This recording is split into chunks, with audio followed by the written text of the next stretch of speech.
Namo tassa bhagavato arahato samma sambuddhassa.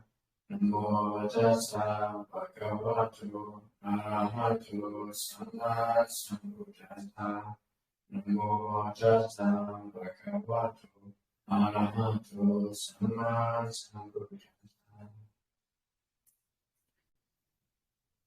So last week we had the rainbow offering ceremony, and we studied the story of Lady Visakha, who started the offering of the rainbow before the monk start the 3-month rain retreat.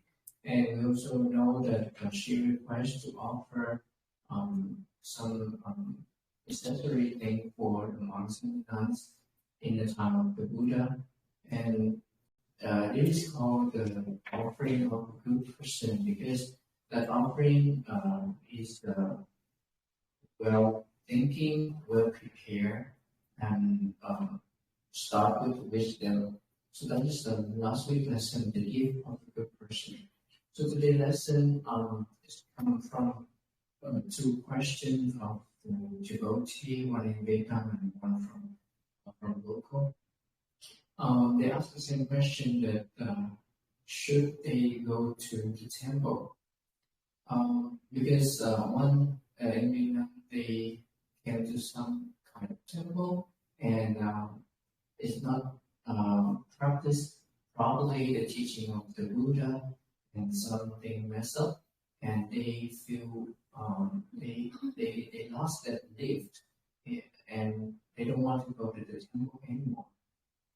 And the other one, they because when they come to the temple, they promise themselves in front of the Buddha statue that they will change to be a better person. But when they come back home, they cannot do that.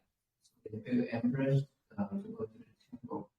So to answer these 2 questions, my answer is should go to the temple, because if you go to the temple, you will receive something beneficial for your life, and you will not know when you can achieve something in the teaching of the Buddha, and what is necessary for you can bring back to your life and make your life be better. That's why I have today lesson beginnings of the achievement. So in the Anguttara Nikaya, the numerical discourse of the Buddha talked about 4 wills. 4 wills. So the wills here is not referred to the real wills of the walking cart. It is not the will of the Chakravarti, the universal monarch. It's not the will of Dhamma, not the Dhamma will, but the will here is referred to the achievement. It's special meaning of the will from the word Chatta. In the Dikha Nikaya, the long length discourse of the Buddha, it is called 4 useful things, and in the Sutta Nipata, it is called the highest blessing. So blessing is in the curse of the death, the curse of progress, or the curse of all the excellence. That's why today lesson the beginnings of achievement. And the highest means the most distinguished, the most excellent, bring well-being and happiness to all beings in the world. So who possess these 4 wills, even is a deva or a human being, they will soon get the benefits after they have these 4 wills. So what is these 4? The first one is dwelling in a suitable place. The second one is relying on a good person.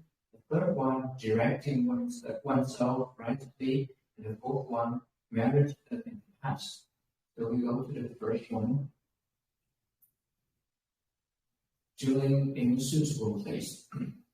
So what is the suitable place. That's the place where the four assemblies of the teaching of the Buddha together. So there are four assemblies among the disciples of the Buddha. Two belong to the clergy, and the other two belong to the laity. So the clergy is bhikkhu and bhikkhuni, the monk and female monk, and the laity is the upasaka, female, the male devotee, and upasika, female devotee. A bit outside the lesson, someone based on this one and said that we should revive the bhikkhuni to make it become four assembly. But to tell the truth that if you go against the teaching of the Buddha, go against his teaching, so it cannot bring the benefit to the teaching of the Buddha anymore. We don't need to revive bhikkhuni because we have Meiji selling nowadays. So it's still good for the system. So come back to the lesson.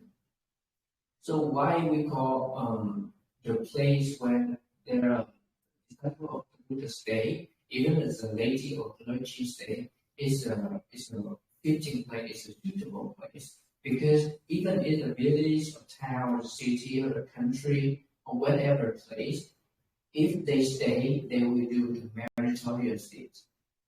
The devotee will do the meritorious deeds, such as generously giving or practicing sila, morality, and the clergy will practice themselves and teach and guide the devotee to practice more meritorious deeds. So that's the reason why it is called a suitable place. And when you stay in such a suitable place, that is the start for all these benefits come later. It can be understood as the place where the Buddha gave enlightenment, where he teach the first sermon, where he showed his psychic power, whereas whatever place in the Savatthi or Rajagaha, whatever place he come and visit and give Dhamma talk. So that is called the suitable place. Because those beings who stay around that area where the Buddha exists, they can obtain the six unsurpassed things. After listening to the teaching of the Buddha, they can get lots of benefits, like there are six unsurpassed things of them. The unsurpassed sight, unsurpassed hearing, unsurpassed gain, unsurpassed training, unsurpassed service, and unsurpassed reflection. A lot of benefits if they were born in time of the Buddha and around the area where he is. And that is suitable place also referred to center of the country. Center is mean the area not in the remote area like the bordering area, because such place there's no Buddha arise, there's no Vajrayana Buddha arise, there's no disciple of the Buddha, so you don't have a chance to meet them, to listen to their teaching and understand and practice make yourself be better. So the suitable place should be the place where you can meet or can listen to the teaching of the Buddha, of the Vajrayana Buddha, Silent Buddha, or his disciple of the Sara Buddha. So that is the suitable place, because when you have a chance to meet them, you will listen to their teaching and practice and make your life be better. So that's just the first one, doing in a suitable place. The second one is rely on a good person.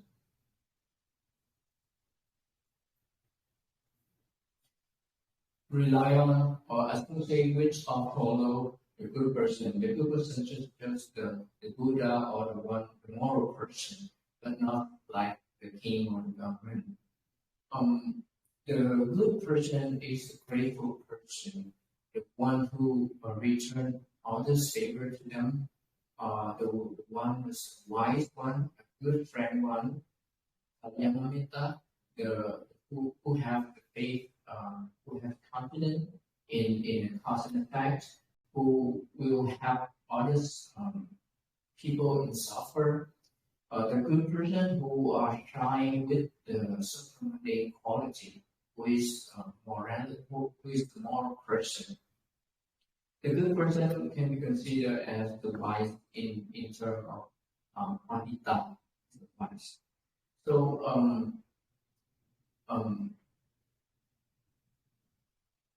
though they are practiced on the way to eradicate the suffering, so they try to practice the three characteristics of the wise person or good person. They speak the good, they speak good speech, they do good action, and they think good thinking. They never do against something like that. The good person or the wise person can refer to the Buddha, the particular Buddha, their disciples, whoever give the moral teaching. And when you stay rely on such person, follow such person, you get a lot of benefits. They are just like the guard in the time of danger, like a lamp in the darkness, like food and drink when you are in suffer by hunger and thirst. Because when you stay nearby them, they will try to help you to overcome all of the disaster, all of the calamity, all of the suffering by their way. Yeah. Just like the people in the time of the Buddha, they have the confidence in the Buddha, or have confidence in the disciple of the Buddha, and after they have confidence in that, they follow them and practice with the teaching of the Buddha.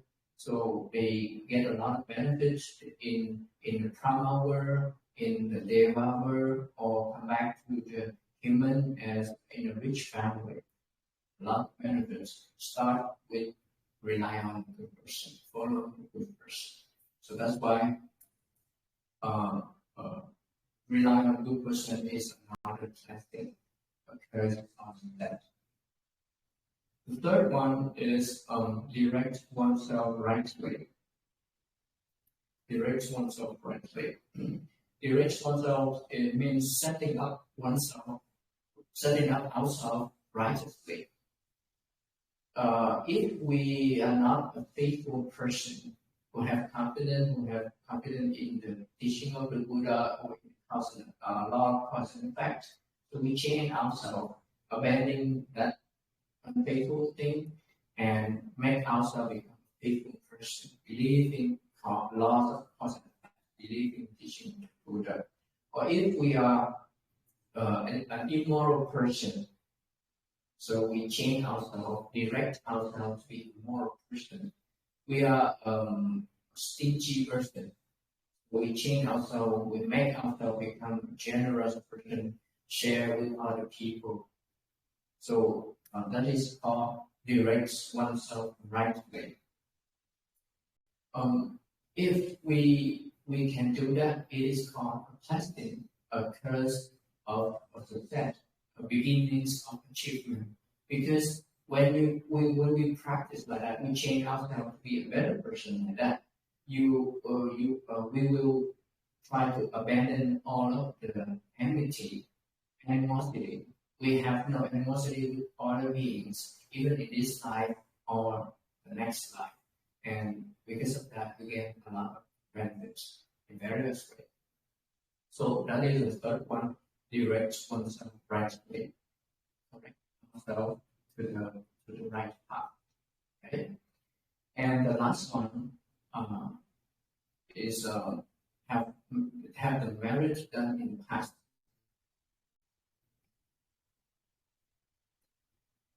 Marriage done in the past means the wholesome deed that we accumulate in the past life.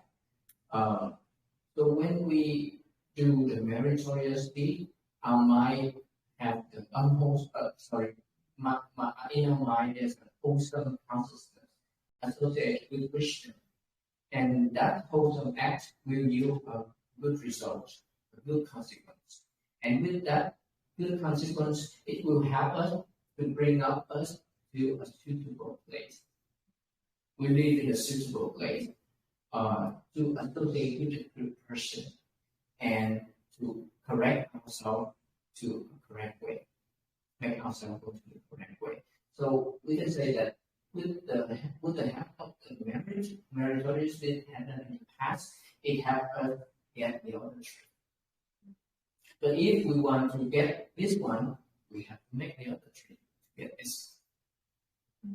So it's also called the testing because, for example, some people they have good punya, they have the Buddha or the Vajika Buddha or the Arhat and listen to their talk, practicing with them, and maybe just one verse become an Arhat, become a noble person easily.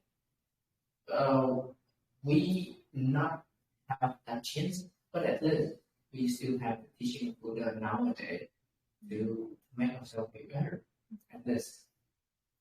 And the person who have the meritorious done in the past can have easily to progress in practice inside meditation, and they can attain the noblehood even after the Buddha passed away.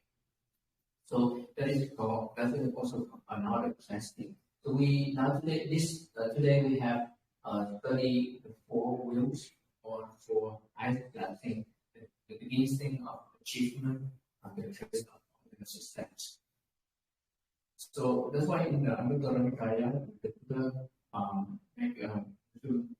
assume that there is a person who makes friend with a noble one when dwelling in a suitable place, possess right direction, who has been meritorious deeds in the past, is for Chakra, for goods. So the brain, riches, fame, reputation, along with happiness, will occur to that person. So if we can achieve these four wills, friend with the noble one, to live in a suitable place, have the right direction, and have the basis of the meritoriety in the past. So all of the good things will come to us, good consequences will come to us. Just like our story that I would like to share to you. It's written in the commentary of the Anguttara Nikaya, commentary of the Charvaka. So long time ago, there's a time of no fully enlightened Buddha arrived in the world. So at that time, there are 1,000 Vajika Buddha outside the Buddha. So when the rain season comes, monsoon season comes, they find a place to enter the rain retreat, just like we are doing now. And they came to the palace and requested the king to help. But the king so busy with all the ceremonies, so he refused to help the Vajika Buddha. So on the way go back, there one lady, she's the wife of the leader of the group of weaver. Yeah. So when she come to the city, she saw a group of ascetic like that, Vajika Buddha. So she asked why you come this time? Anything needs that. And after the conversation, she know that these Vajika Buddha need a place to stay for rain retreat. So she said, okay, please, I will invite you for the offering lunch tomorrow. So please come to us. So the Vajika Buddha said, our group is really big, 1,000 Vajika Buddha. Can you afford? He said, yes, we can, because we have 1,000 families. Each family will take care of one Vajika Buddha. So smart, right? She's really smart. So after she go back, she go to the village and for everyone, please everyone get ready for tomorrow. We will offer 1,000 monks to come. So each family will take care of one monk. Easy for them. It's not a big problem. So and then tomorrow after the offering lunch to the Vajika Buddha, she go around the village again. Each family will is any man in each family will go to the forest to cut a tree to build a hut for the Vajika Buddha. So they all come together to build a hut, 1,000 huts to the Vajika Buddha for the rain retreat. And after the rain retreat, because they leave her rent, so we make roll 1,000 to offer 1,000 Vajika Buddha. So because of their meritorious like that, after they pass away, all of them was born in the Tịnh heaven. So during the time of Gautama Buddha, means the Buddha before our Buddha. So all of them will be born back to the human, and in a rich family. She also meets again with her husband and the other family too, and to continue to do good deeds. So one time, all of them invite each other to go to the temple to listen to the Dhamma talk. And because there are no big building, no roof over there, so when the rain starts falling, all of them they have no place to go. Some they have the friend as a monk, as a novice. They try to go to their hut to keep themselves not being wet by the rain. But some not like this family. So after that, they talk to each other. They discuss. We should build big pavilion. We should build a big pavilion, big sala, so that we can listen to the Dhamma talk and not worry about rain. So they call each other and make a pavilion like that. And it's a big project. That's why they call and donate 2 times to fulfill it. So when I read this story until this part, I just remember what happened to our temple the same way, right? So it's just really we have the ceremony outside, it's really cold and everybody gets sick. That's why all of you gather together to build the pavilion. That's why we have the pavilion, which is Santivana. So we also did meritorious deed with Krishna in Black. Okay, come back to the story. So at the opening ceremony, they have the offering lunch for 7 days, and on the last day, they offer robe for the monks up to 20,000 monks. And the lady who is the wife we put in the past, the same lady. So she doesn't want to have the same marriage with everyone. She wants something special for her. That's why she prepared anocha flower, and she covered it with a piece of cloth, it's a pencil cloth, and she offered that cloth with the flower to the Buddha and make a wish that I would like to offer to the Buddha, and I wish that all my life, all the existence, when I was born as a human being, my skin color will be beautiful as the flower, this flower, and I will always be named as Anocha. So after that, during the time of our Buddha, she was born as a princess with a beautiful skin, and was named as Anocha. And her husband was born as in a royal family, and later become the king of Mahakapina. And all this family, they also was born become the minister of the kingdom. they appeared before the time of our Buddha. That's why the king often sends the messenger to look for the teaching of the Buddha. And one time there's a group of merchant, or there's a group of merchants come and they said that there's a Buddha arise in the world. So after he hear the word Buddha, he's really happy. He's really happy, and he give a lot of money to that merchant, the group merchant. And then they said there's a Dharma arise in the world. He really happy, and he reward him a lot. And he heard there's a Sangha arise in the world. He reward him too. And after that, he decided, I will become a monk. I will renounce and become a monk. So all those 1,000 men, which is they ordered in the past, now they also in together become a minister. Always they also want to follow the king. So they crossed a big river with all of the confidence and teaching of the Buddha. So they crossed the river easily. And when they meet the Buddha, listen to his talk, they become the first level of person. After that, they ask for become a monk.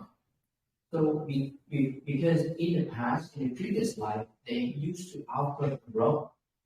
You remember they offer 1,000 robe to the Vajika Buddha. That's why the Buddha know that, and he said, "He bhikkhu, bhikkhu." And just by saying that, they all shave their hair and wear the robe, become a monk immediately. No need to throw any custom. So come back to the queen. So the queen and all those ladies, they go together. And when they heard the merchant get a lot of reward from the king, they also ask the merchant, why you get a lot of reward? And when she know that the Buddha, the Dhamma, the Sangha arise in the world, she also really happy and rewarded a lot too. And when she know that the king already gone to become a monk, she said that I want to meet the Buddha too. So she and 1,000 ladies also cross the river to find the Buddha.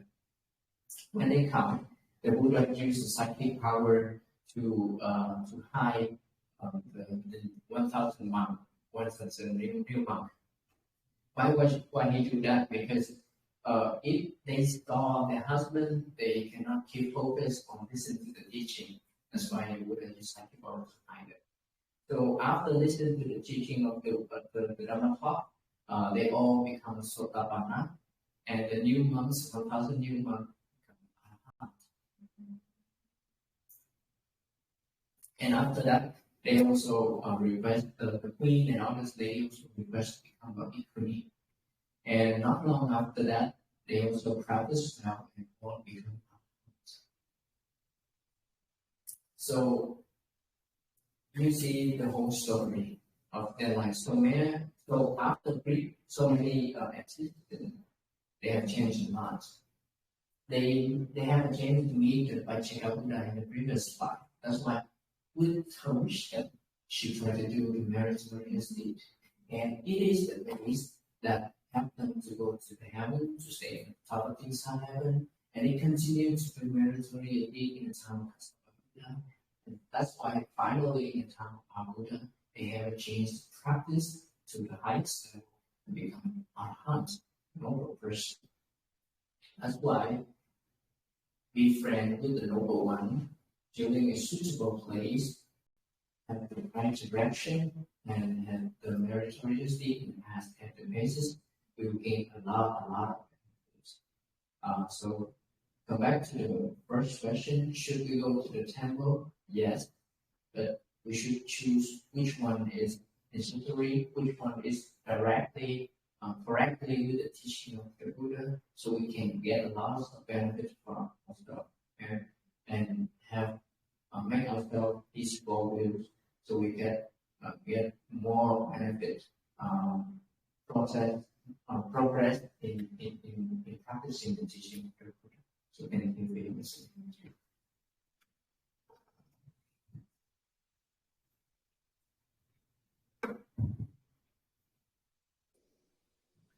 Okay, we have a lot of time to discuss this session. Before we start, I also add my advice to the questions about should you come to the temple after you experience a lot of disagreement and the labor that you came.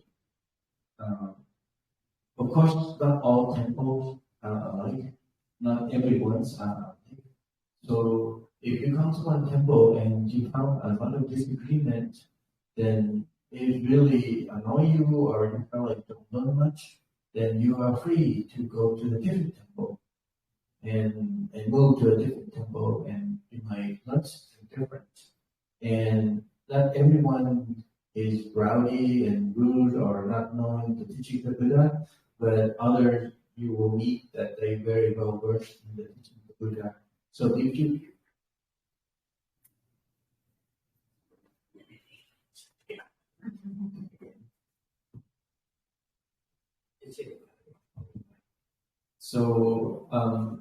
So if you to come, then it will easily remind you of the wholesome deed and allow you to continue to do wholesome, spiritual deeds. But if you stay home, you get wrapped up with actual work or you watch TV, you might forget. So come to the temple is a reminder for you to practice the teaching of Buddha. You can avoid the people that you found so annoying or somebody who really don't practice the teaching of Buddha. You don't have to associate with them. You just be on your own and ignore them. It's also a good practice for you to build up this tolerance on these crazy people, or practice not to, mind other people's business. You can, be mindful of what you do and keep your focus. So a lot of practice in there. If you ask a perfect temple or a perfect crowd, you will never find it. Okay? So try your best. And you never know, along the way, you might, in a very chaotic temple, you might find some good friend. And that is your benefit. You can learn from this person, you can follow this person to do those deeds. So if you stay home, you supplement yourself to do, you might not have this opportunity. So my recommendation, because in the past, before I ordained, I was a layman, I did encounter a lot of crazy people in the temple where the monk are not practicing according to the teaching of the Buddha too. But that didn't discourage me to go to the temple. I go to the temple because many reasons, not because of these people, but not because of these monks. So I did come across some good friends who talk about the teaching of the Buddha. I learned so much more from these friends than from the monk that I have met.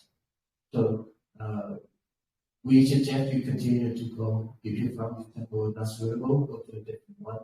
Or, just only go to the temple, see the statue of the Buddha, you hear something here and there, you still learn something. Unless you are so wrapped up with work or something that you cannot find the time to go, then I can understand you find busy. But if you come up with the excuse, I don't want to go to the temple that they say people are crazy, people are, whatever it is, that may be your excuse of not going. And that excuse is not acceptable if you want to change yourself. Okay. So as you can see, when good people, good friends meet, they encourage each other to do good deed, and then with that punya, they reborn in heaven, enjoy the life in heaven, and then with the good conditions that they have done in the past, get them to meet again and continue to encourage each other to do wholesome deed and then get another benefit. That's why they get a lot of retention. And also because of good conditions like that, they get to meet the Buddha and understand what the Buddha is saying because they did practice in the past. if you don't practice in the past and you get to see the Buddha will talk all day long and you will never get it. You never get it. You never get through you. Okay? Yeah, so that's very important. Yeah. Speaking of the bhikkhuni that he mentioned, that a lot of people really want, as you all know, the Theravada Buddhists, the bhikkhuni, the nun, the female monk, the order died out many years ago, a long time ago. And now they say people want to revive the bhikkhuni order. And what they have done is not legitimate, not correct. Even though you see the appearance of the female monk, but the process is not legitimate. And well, if it's not legitimate, then it's not bringing much benefit, even though you have the appearance, but the content is missing. And it's not that because we are sexist, it's because if you want to revive the bhikkhuni, you have to have the bhikkhuni to ordain first and then go ordain in the bhikkhu order. But if one is missing, you are only a half-in. You get ordained from the monk, but you didn't have ordained from the nun of the bhikkhu monk. So what's the point? You only have. Right? So it's the whole, the process is not correct. It's really crazy. But anyway, you're free to do whatever you want to do. It's just the legitimacy or the content is important. That's what it means. But to fulfill that, we have female practitioner, even though she doesn't have the Bhikkhuni title, but she practiced with the precept, the Bhikkhuni or the novice, novice nun. Then the process, the result is the same. She doesn't have the name. She doesn't have the role like the monk, but the practice brings the benefit, not the role. That's what we meant. So indeed, we still have monk and nun and lady, male devotee. We still have four. There's no missing. Do you have a question? Yeah. Why would it even matter? I mean, because this is a meat suit. This is a meat suit. So it doesn't matter really what kind of part of the meat suit. It's like worrying about an elbow. Mm-hmm. It's judging people by different elbows. Mm-hmm. I mean, because this is just the physicality. Mm-hmm. You know what I mean? So, I mean, what would it matter one way or another? I mean, as far as why would genitalia play a part in it? It's just an aspect of the skin and habit. I mean, because really, wouldn't it be karma that decides whether or not we're born like female or male or location or our eye color? It'd be like saying like blue-eyed people couldn't be a certain type of thing because they're blue-eyed. It wouldn't make any sense because it's just a pigment. Right. You know what I mean? So it seems kind of like odd that someone couldn't be like, that. I know that there's probably rules and stuff, but it just seems like that would be like a weird one, considering the body is of no consequence. Mm-hmm. It's what's inside. Yeah, because you mentioned about the karma that make you male or female or color, your skin, the eye pigment, things like that. Yes, the action. Let's say that some part of Africa is very harsh, very hot, they don't have water and things like that. And if you want to move there and live there, you wouldn't want to go there. But then again, people happen to be there when they were born and they got no way out. So who made the decision of the karma, right? The karma that drive you to go there, even though you didn't want to. So it's all in the action. Yeah, correct. And because they're born in that environment, the skin can be very dark, certain things that are affected by the environment where they live. Like this, the white American have white skin, blue eye, yellow. It's because of the environment where they live that caused them to have this kind of appearance. The pigment Likewise, the Asian like us, Vietnamese, we have more tolerance to the sun, and that and our skin pigment is more tolerant to the sun because we want in a very hot climate. That's why we have this kind of tolerant or sustainable for the environment. It's all about it. Got to be in that environment, and to survive, we have to build up all of this characteristic to sustain, the long term. Well, it seems like too that, at the end of the day, it's just kind of a word too, like to me, it's like a certain word that, if you have like a group of people, whether they're male or female, and they want to come together in a group to study the teachings and live that kind of aesthetic life, to go through and reach attainment that way, they could probably do that, right? I mean, like kind of in a commune, but I mean, they wouldn't be able to do it like in a setting like this. Let's say, so at the end of the day, it's kind of like a label, like the community center, the label. You know what I'm saying? Whereas actually, if a group of women wanted to get together, I like that mentality, correct? Because sometimes people are out of arrogance and conceit and the title. They want to have that kind of title. They want to have the benefit, and that's why they want something that they cannot, not legitimate. People are saying that equality, if men can be monk, then why can't women be female monk?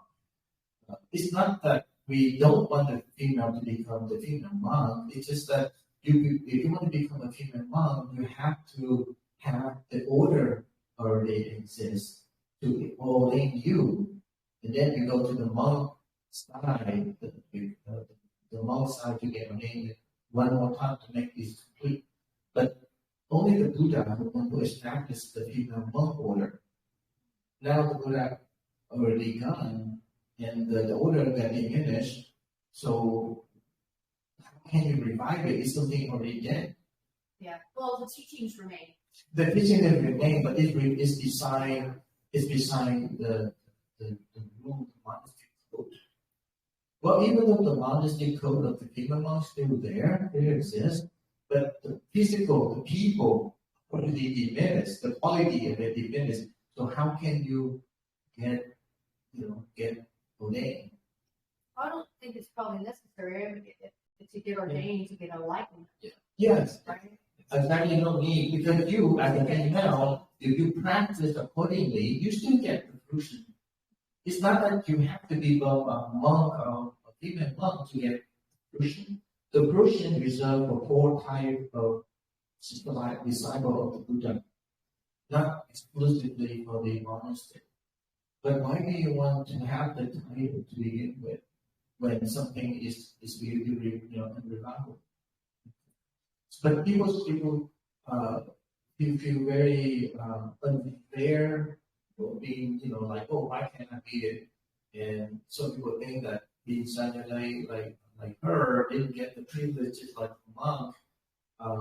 It's not true at all, because I practice in Myanmar and we have a lot of we call that Santi type of Meiji, because they are the 8 and the 10 precept keeper.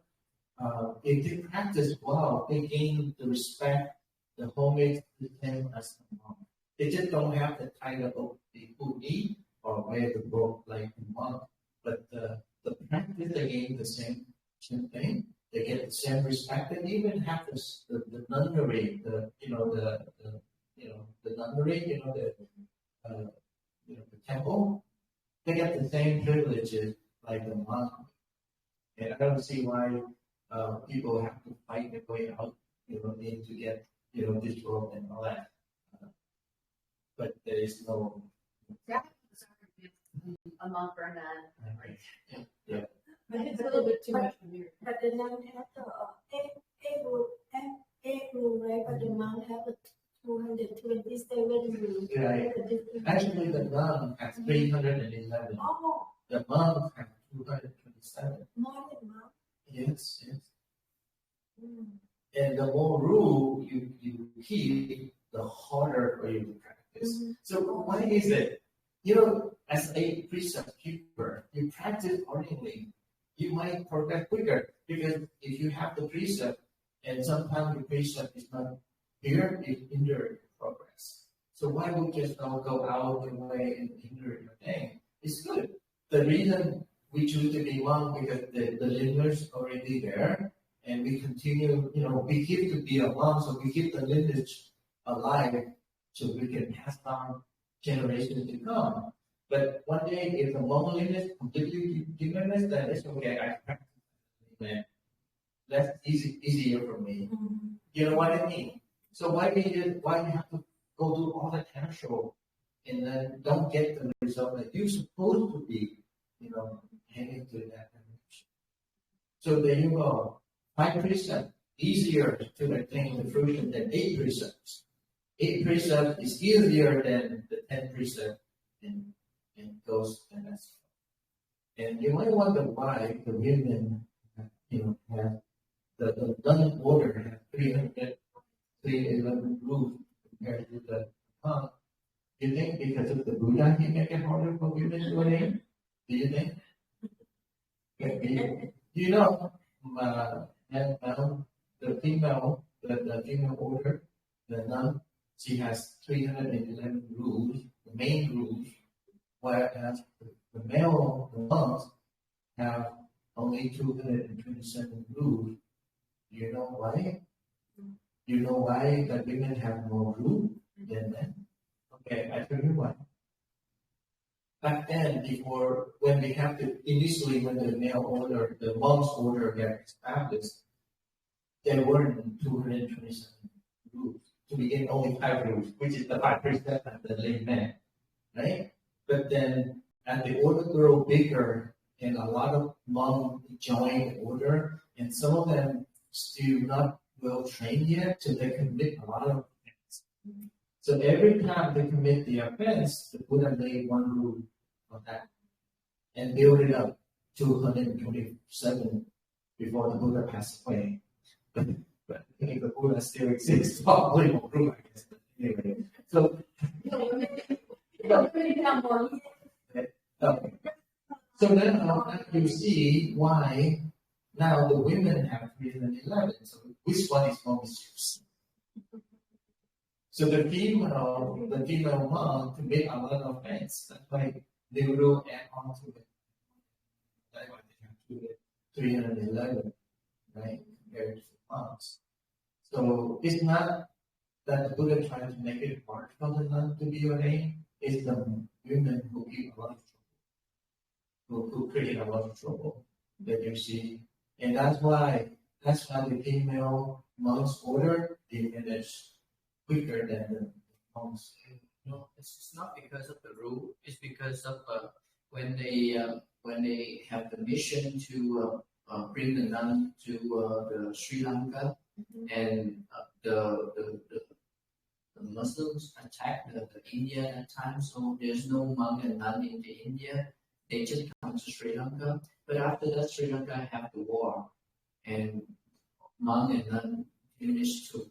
They have to send some mission from all the country, and there's no record of the nun in other country. And in times of like war and stuff, usually it's the weakest that are enslaved or killed, or and that's what's happened throughout history is where women have been like with the witch trials and stuff like that. That women have long been dominated in history. It's really a terrible karma to be born into a woman's body, to be honest. Yeah, there you go. A lot of people, it's hard for people to understand what you just said. They only think that, they don't accept the fact that women has a lot more disabilities than men.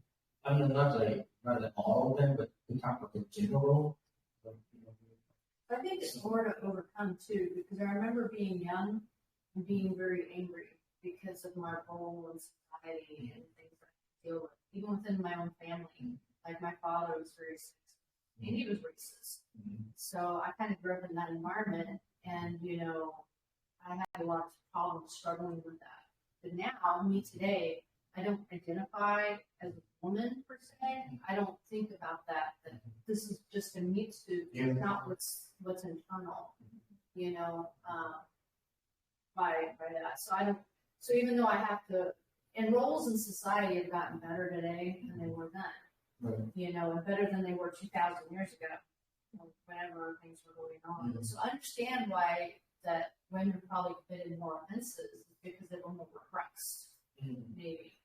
You know, so when they get like a little bit of freedom, they were like, oh, I you think know, they can live it all out. yeah, they probably like, I could see where they might have had because of how the world was moving. A lot of it has to, women tend to be more vulnerable, more emotional than men compared to men, and that's proven scientifically. The women is more emotional, more vulnerable than men, and that is why easier for them to fall into the trap of the events. That's why the rule is more because of the nature of women. They tend to be more, emotional. And when it's emotional, they tend to do, things that is not wise, and that's why they fall into the events more. Part of that is a social construct. You know, I don't think it's like I don't think women are inherently more emotional than men. I think society has allowed women to fall into that role, whereas it's told men they have to be more stoic. So I think men probably repress their emotions or more able to because of how they're conditioned as children. You know, I think a lot of that's a social construct. One thing I want to point out that the reason, one of the point that I believe that has to be a scientific improvement in the physical part because of the female hormone change more often than the men. Did you agree with me? Well, I think after a certain age, those hormones level out. Like in menopause, right. And then that's not even so because of the change in the hormone, that's why it causes them to be emotionally not stable in the sense they're more emotional. Well, not necessarily because we all have the same hormones. They just at different levels depending on gender. Like women have testosterone and estrogen. Men have estrogen and testosterone. Yes, true. So if you ate things that were more estrogenic, like a lot of soy and more estrogen. I mean, it's not going to necessarily make you have boobs, but it's how they will transition. Yeah. Sometimes into different sexes by, messing with those hormones. And I think hormonal imbalances can affect people. Yeah. But not just women. But true. Men too. Exactly. When we say general, like majority, not like absolute. But anyway, we talk more about why the people not reliable, but that's a different issue we can talk about. So go back to the lesson today. You have any question? Like, did you like the idea of the lady? She has special, she wants to do something special for her merit, and because the power of the punya, the condition of her for her to be born in such a way. So be careful what you wish for. Okay, in Buddhism practice, when you have punya and then you make a wish, punya will condition for you to do it. So be careful what you wish for. It's very, very deadly, or can be very helpful. And as you can see, these people can come together. They also have conditions in the past. So if we are here together harmoniously, do you think changing? And think we all make a wish. No, I don't do not make wish anymore. Because she's just a Putuchana, she's just a regular person, still have greed, anger, desire, and even though it's not, she have desire, that's why she has this kind of wish, and because of the punya, they get her to wish. You know what I mean? But as you practice meditation and you see the value in the value of eradicating greed, anger, and delusion, you might not wish that. Right? She's just a person who make punya only. That's what she made her wish. But because of good things that she did, conditioned her to be born together and And she has met the Buddha in the past. That's why she has an intuition in her when she heard the name, the word Buddha. This drive her to see the Buddha. And since she practiced, she learned to listen to the Buddha talk, the Dhamma talk before. She built up the wisdom already. The last Buddha that she met, she got liberated. She got, she attained noble. But let's say that she didn't have that before. Will she ever get what she got, in the current life? I have one more question real quick. Are there no nuns, Buddhist nuns then? Even in the current period? Yeah, I mean, because I know that there's people who have nunneries and that practice Buddhism, but there's like really technically. Well, actually, currently we have two sects. We have the called the Mahayana Buddhist, and we have Theravada Buddhist, the main one, right? The Mahayana, they still have to be in order. However, they sustain it, but they still have it today. For the Theravada school Buddhist, we officially know Bhikkhuni, but we have Sunday lady like her, either 8 or 10 precept keeper. She doesn't have the set of rule of the 311, but she has her basic rule to sustain her monastic appearance. And if she practices ordinary, seriously, I think she's still capable of teaching meditation, giving Dhamma talk, everything that a monk would do if she has the knowledge. There's no stopping her to perform her duty as the Buddha teaching probably person. So we do have nunnery, but like for this. In Myanmar, some of them become a teacher. Like in the university we used to study, they are a teacher. Yeah. And some they become a meditation teacher in a big meditation center. So there's no suppression of women at all in Myanmar.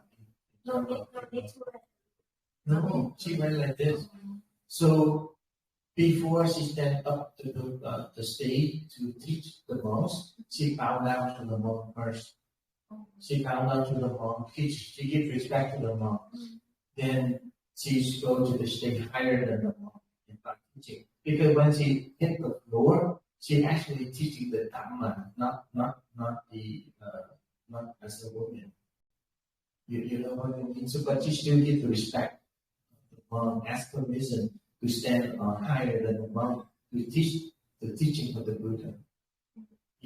There you go. There's no suppression of women at all.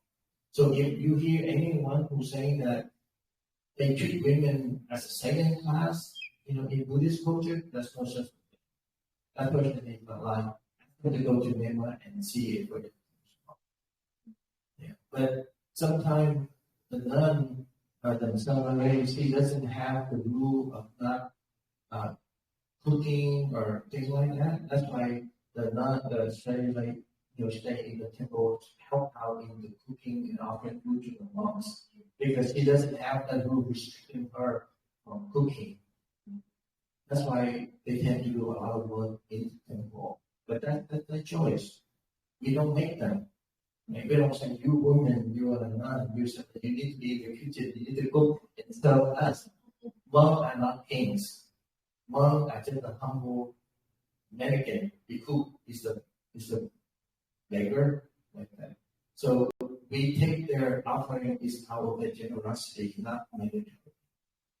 So if you hear anyone saying that you have to serve the monk, or you serve me, that monk is not really true a monk. Bhikkhu means mendicant. You know mendicant, right? The one who go arms down. Right? And we actually beggar. And I always say beggar cannot be too served. All right. I hope it helps.